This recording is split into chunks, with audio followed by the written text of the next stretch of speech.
Welcome, everybody. I'm Jeremy Nurse. I'm co-founder of Ideal State, and I am here with Sara Teitelman, also co-founder of Ideal State.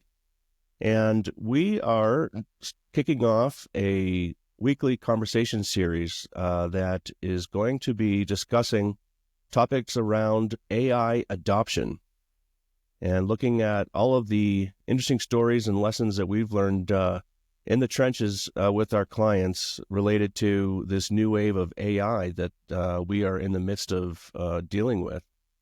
And so, yeah, Sara, welcome. Thank you. Good to be here. So maybe we should just do a quick introduction of Ideal State. Sure.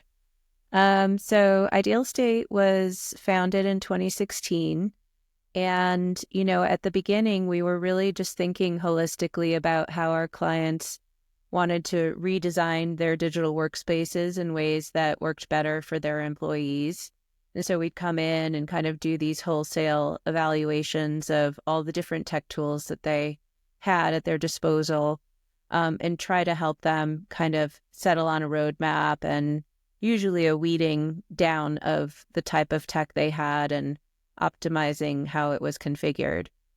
Fast forward now, a couple of years ago, we officially became a Microsoft partner. We started to really focus on that tool set since a lot of our clients were making use of it anyway, and it was such a core part of their, productivity suite that we wanted to kind of delve deeply into that and make sure that people were getting the most value from those tools. And then, of course, as AI, Copilot, and other things started to get folded in, and certainly that's kind of at the forefront now for Microsoft 365 customers, we're really kind of doubling down on that and seeing huge amounts of value, and looking forward to making that work best for our clients and for all of you who are watching. Yeah, so let's take a step back. So, how do you see, kind of what's happening right now in the world of AI as it relates to companies out there that have Microsoft 365 or another tool set? Like, what's your take on where we're at right now with that? Well, I think it's both an exciting and confusing, chaotic time for companies that are thinking about how they can apply these AI capabilities. But, AI is popping up everywhere, of course. So essentially every tool, every, business application that you have is incorporating AI in some way, shape, or form. And then the questions go to, well, which one should I turn on and really utilize? And which ones should I be worried about in terms of, data security, other things like that? And how does this all fit together to actually make a more productive, platform? So I think it's exciting, but it's kind of like time for experimentation. I think a lot of people just on their own are getting familiar with tools out in the personal realm like ChatGPT and saying, well, why can't I have this capability at work? And then things are kind of slowly warming up on the work front. But I think IT folks are nervous about what it means when you turn on like an M365 Copilot capability for the whole organization. What does that mean for our data and for other things? So Right. So lots of questions. I love that. Yeah, people are really using, I think, the AI tools as assistants mainly to help them, accomplish the various tasks, whether it's writing something or planning something, drafting documents. Those types of things. It seems to be the entry point for a lot of people, and I think that's what's capturing a lot of people's interest because they're realizing, the time savings that they can achieve by getting help, that kind of help with those things. But I think what a lot of people don't quite realize yet is how big a deal it is when the AI capabilities can be turned loose on an organization's content and an organization's data. And that wave hasn't really hit yet. It's just starting. But that opens up a whole new set of possibilities for companies and for employees to do new kinds of work with that content and data at their disposal. Mm-hmm. Yeah, I mean, that's what I'm really excited about and what has been transformative even in my own work. We started using M365 Copilot as a company, I guess about a year ago, right when it came out and was widely available. And that was a real game changer because, like you said, you go from a chat GPT style, like just synthesize an answer or a piece of content for me based on everything that's available out on the web. But now with something like M365 Copilot, you can actually take all the information that's out on the web and then combine it with your own internal knowledge base and your own documents and contracts and proposals and whatever else you have, and really get a very tailored response. So that is just huge step forward for productivity. I'm also just more recently really excited about the SharePoint agents, and the idea that you can essentially turn on an agent in a few clicks for a SharePoint site or a collection of SharePoint sites or specific folders, and then allow people to interact with that agent in the same way they would interact with like a chat GPT, but it's only based off of the content that you specify, which is super cool and interesting. All kinds of cool business applications I can think of for that. Yeah, Microsoft has been moving really quickly with like sort of unleashing these easy to use agents, where you can quickly set it up. You can quickly define what documents the agent can reference and set it loose. And then you've got a real easy way to query those set of documents for the content that they have and the subject matter. It's pretty amazing. Yeah. Yeah. Very powerful.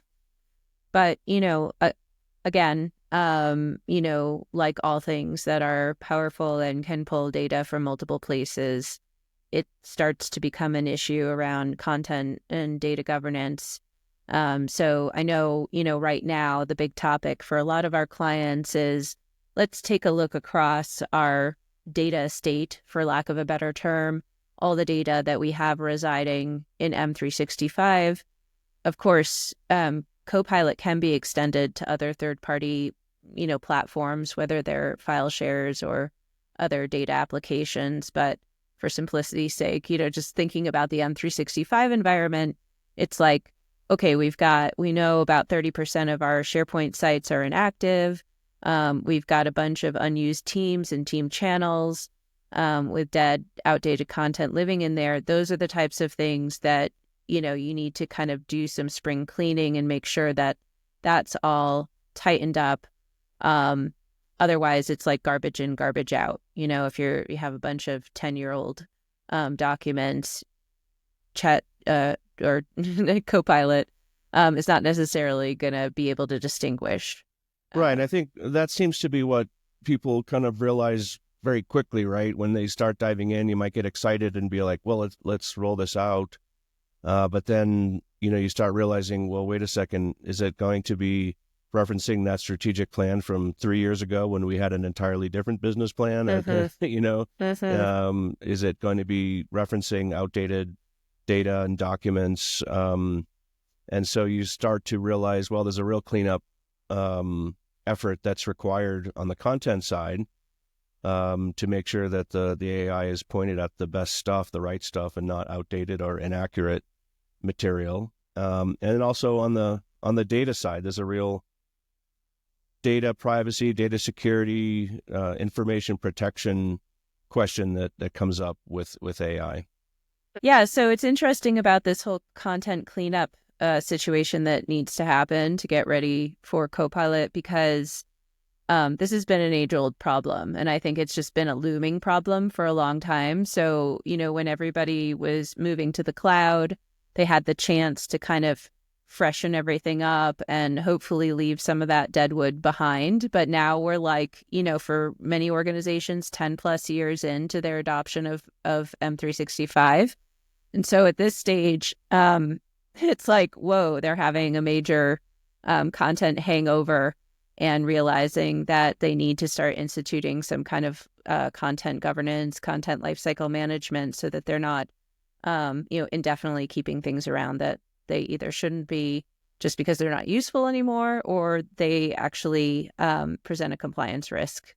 So I think AI is kind of the accelerator for that. It's kind of forcing people to reckon with their data situation, their data overload situation, and then, hopefully being motivated to do something about it. Yeah, absolutely. So, yeah, I mean, what are you seeing out there in terms of where is a good place for organizations to start when it comes to taking stock of their platform, their tenant, Mm-hmm. and sort of seeing where the weaknesses are, where there are things they really need to work on, and just getting a handle on a plan to get ready for AI. Where do Yeah. they start with that? Well, I would start with the basics. I mean, Microsoft in the admin center now has these like, fancy adoption scores and things like that. And those can be useful at some stage. But I think, the bread and butter for me, when we first start working with an organization, I always want to look at their SharePoint active sites report. I know that doesn't sound very sexy, but it's an amazing report. I love it so much. It just has like, it tells you not just like all the sites that are in their tenant, but which ones are modern versus classic sites, which ones are connected to Teams, which ones are connected with M365 groups, when they were created, how, recently were they accessed or modified. It just has like the complete, so you can slice and dice, you export it as a CSV or, get it into Excel and just start filtering it. And it will tell you so much of what you need to know about the current state of your environment, because whether you've fully rolled out Teams or not, obviously all that content's living in SharePoint, and then all of the SharePoint sites and sort of, growth that you've had over the years, depending on how long you've had SharePoint around. So I would definitely start there. And then, the other one that is also useful is the Teams usage report, and that will tell you sort of what's going on with Teams sprawl and just how much of your Teams overall estate is actually, in active use versus what's just kind of out there dead. Because, M365 Copilot will gather intelligence from conversations and, chats that you have access to within Teams. So it's important that those are relatively fresh as well. I know that right now the recommendation is that for chats, you probably shouldn't keep them around for more than 90 days. So, that way all that content is kind of turning over pretty quickly. So things like that, also worth taking a look at. Right. I mean, a lot of the work that we do with our clients is just kind of helping them wrangle the teams and channels environment, because a lot of the teams that were created and the channels that were created within those teams weren't necessarily created with a pattern in mind or a set of constraints in mind. It was more of a created as you need it, and there's a lot of sprawl that get created. And so we run a lot of plays with our clients where we help them basically do a reorg Mm-hmm. of their team's environment and get a more kind of rational set of channels for each team and some consistency across the organization that way. And that seems to help a lot with collaboration, and also sets them up for success with Copilot, I think. Mm-hmm. Yeah, definitely. A lot of our clients have used the term Wild West when it comes to their team's environment. I think what happened is that, especially when COVID hit, a lot of organizations very, rapidly and kind of haphazardly rolled out Teams as the remote working tool, if they hadn't started using it already, or even if they were sort of dabbling because it was relatively new at that time. They were just like, go use Teams, Right. go create a team and figure it out. And so that's what people did. And there was really no rhyme or reason. And so people would spin up teams and they didn't know, should I create a team or a channel? And there were no restrictions on creating teams or channels. So things got pretty wild. But I think the good news is that, for those who have adopted Teams, kind of stepping back and just taking a refreshed approach is actually what I'm seeing is it's pretty welcome by the end users as well, because they realize the chaos. I mean, we look at the screens of users who are like members of 50 teams, and each team has like 15 channels, and they're like, I can't, I don't know where to find anything. So I think everybody's kind of ready for a reboot. And Absolutely. yeah, that it's the time is right. Let's talk about content for a second, right? Because that's that's probably the most important. It's definitely up there when it comes to getting ready for AI. Is what content does it have access to? And of course, what we see quite a bit is that content is all over the place, right? Um, Sometimes it's not all in Teams, it's in on-prem systems. So there's a question about getting it all into one platform that the AI has access to, or at least a limited set of platforms where the AI can see it. What else do we see in that area? Yeah, I think, again, sort of in this mode of things that have been hanging over the heads of organizations for quite a while, but there just wasn't enough, motivation to do anything about it, wasn't really causing huge amounts of problem. But the fact that there is content sprawl, I was just on with a client right before this who was talking about how he did a scan and realized how many of their staff are using private Google accounts and storing, organizational information on there. They had signed up with their corporate email because they don't actually have a Google Workspace corporate account. So what that means is that's like completely invisible right now to the organization. Certainly wouldn't help that person if they were trying to mine that content for M365 Copilot. So there's sort of a dual incentive there. I know that a lot of people have hemmed and hawed, especially, IT departments that are like, people don't want to change. They like what they're doing, just like, we won't mess with it. Yeah. But, now there's actually a what's in it for me for the end user, because they're going to realize that it's actually a good thing if they have their stuff all in one place. And then, of course, for the organization, that's always been the desire, is to be able to govern all that content. So Right. a lot of And migration. it seems like the best practice in a general sense, not for everybody, but for most, is to keep all of the content that you're working on with others, with your team, particularly the people you work with on a daily basis, within the Teams file system, which of course is also in SharePoint. But to rely on Teams for that day-to-day content management with when you're working on documents with other people, or you have a shared set of documents that everybody on a team needs to access. And to perhaps rely on OneDrive for the more personal type documents that you don't need to share as readily, or you can start off it with the document in your private area, then move it into the team space is also a pattern that we've seen. And that covers, team collaboration, that covers your individual work. And then when it comes to information sharing across the organization, what kinds of setups have you seen work there, both for just general content sharing, but also getting ready for AI? Yeah. So, I think whether or not you call it an intranet, there's this idea that there needs to be a data commons. There needs to be a place where I can go and share, official content with the rest of my colleagues and have it, nicely organized and easy to browse and all of that. So for years, actually, one of the first things that we did as a company was we were building intranets on all kinds of different platforms.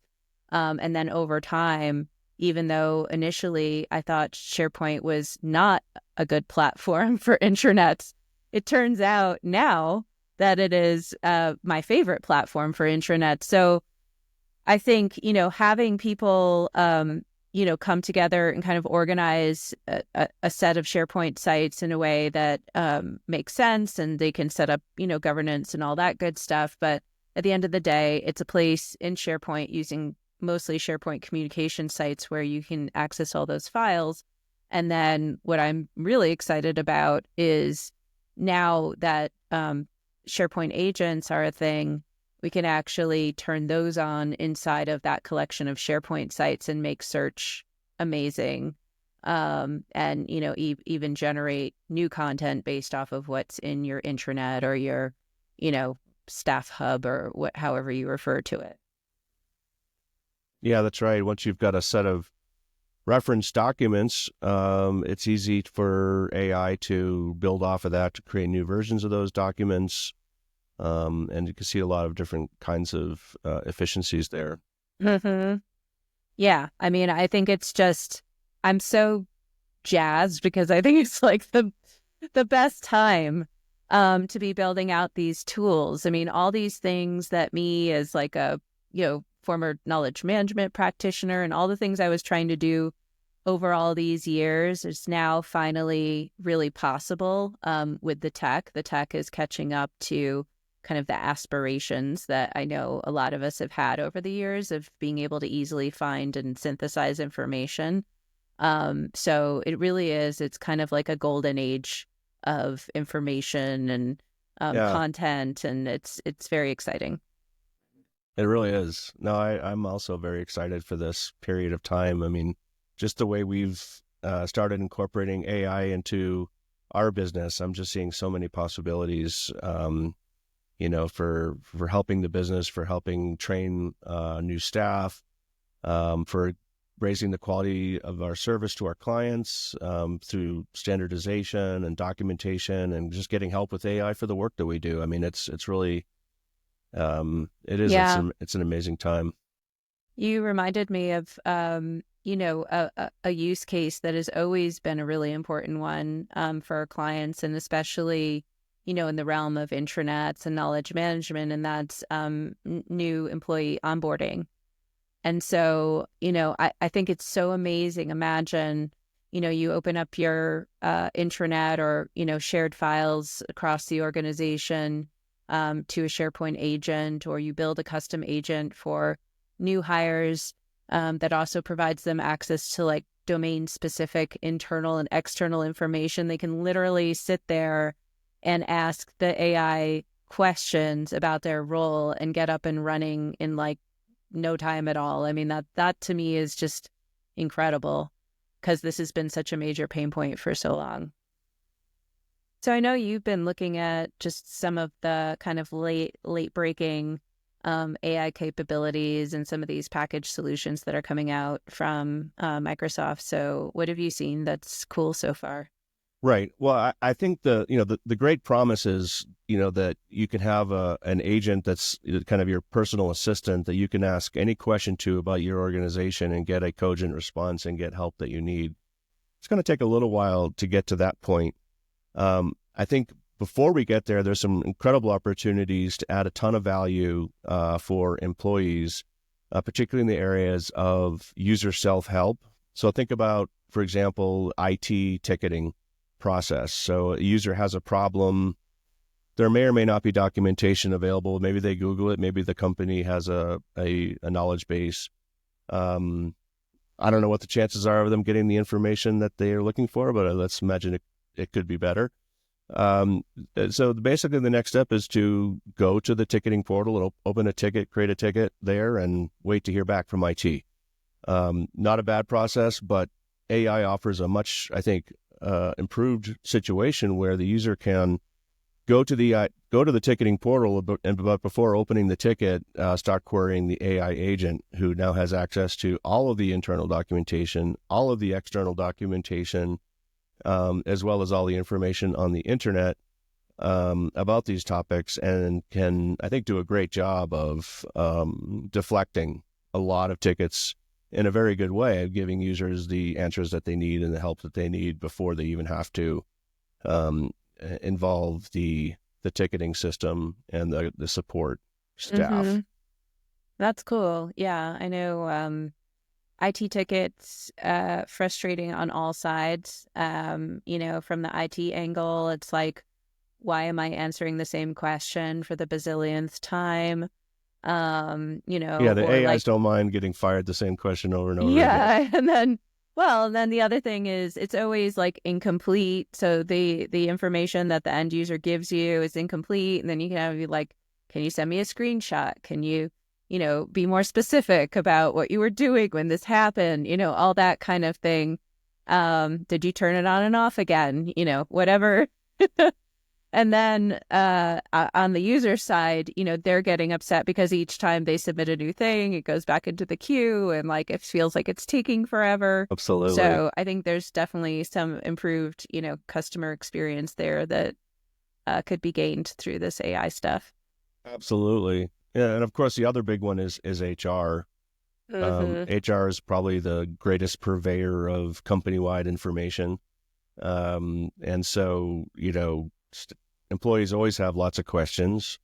And even if there's a great intranet or presentation of HR related data, hey, it doesn't get any easier than just asking a quick question to the HR AI agent Yeah. and getting a great response, getting a link to all the documents that just tease it up for you, answers questions about benefits and time off and company events and everything else you can imagine. I think once people really key into how powerful this stuff is and honestly how easy it is to set up, I think it's gonna move very Mm-hmm. quickly. With HR, I think about, back in the day when we used to be building intranets and we wanted to provide people these kind of Q&A forums for HR issues. But the issue with that is that, most HR things that people are asking are pretty personal. It's not like you want to ask in a public space, Right. like what's Right. your parental leave policy or, whatever the issue is. So the AI obviously makes that, possible and gives you personalized support. But, the other thing is just and this goes for IT too, but what I've found interacting with these agents is it's kind of fun and it makes you happy. Like, it's like, ooh, it's like a shiny toy and it's fun and it makes work more fun, and I just you can kind of explore and see what is possible, and it kind of brings that Excitement. excitement. Yeah, it's like And reminds me yeah, of getting the iPhone for the first time. Like, oh yeah, wow, this is so cool. it's like, You can what see can how this cool it's gonna get. Yeah. yeah, like what can this thing do? So I think that's a really big piece of it too, because honestly what I've witnessed, in the arc of work and tech at work is that there has been a long period of time where, frankly, tech felt like a burden. Hmm. Everybody's like having to learn new tools. The tools were clunky. They didn't behave as expected, and you had to like think like a machine to, get into the mind of this crazy system. Um, and now it's humanizing technology in a way that I don't think we certainly have not seen before. I think the iPhone was a great example of maybe a step in that direction, but this is a whole new level of humanizing the tech experience. That's interesting. Yeah, humanizing the tech with tech. Mm-hmm. Yeah, yeah. Yeah, lots of possibilities. So yeah, maybe to kind of wrap this up, what do we recommend to an IT lead, a VP of IT director, HR director, anyone out there that sees the potential, that wants to help get their organization on track, knows there's probably some work that has to happen before they can unleash all the new capabilities. Mm-hmm. What are we recommending to those people in terms of where to start and what to think about first? Yeah. So, I guess the way we think of it as ideal state, it's kind of like, what's your level of AI readiness? And there's sort of a bunch of different checks that you want to go through to determine that. Maybe you're even already using it in small ways, or you've got a couple Copilot licenses, or you're dabbling. But I would say, running through that checklist and really making sure that, things like, the security of your data estate, the content cleanup that I mentioned earlier, all those things. Incidentally, we offer a service for that. It's kind of a AI readiness assessment.